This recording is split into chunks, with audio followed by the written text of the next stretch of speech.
দেখতে দেখতে ঢাকায় চলচ্চিত্র আরও একটি বছর পার করতে যাচ্ছে। আর কয়েকদিন পরেই নতুন ক্যালেন্ডার, নতুন বছর। বছর জুড়ে দারুণ কিছু কাজ উপহার দিয়ে আলোচিত হয়েছেন অনেক তারকাই। এক নজরে দেখে নেওয়া যাক ঢালিউডের আলোচিত তারকাদের।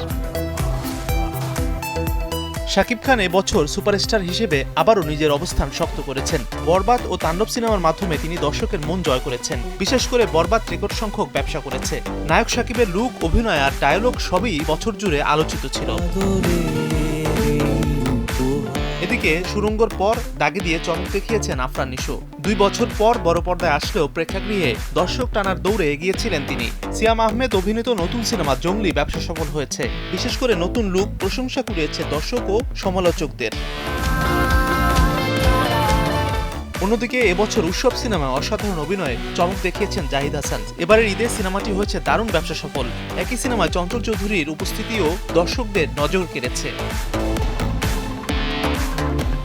মোশাররফ করিমকে নতুনভাবে দেখা গেছে চক্কর সিনেমায়। জনপ্রিয় অভিনেত্রী জয়া আহসান উৎসব ও তাণ্ডব সিনেমার মাধ্যমে তার যোগ্যতা ও মেধা আবারও প্রমাণ করেছেন।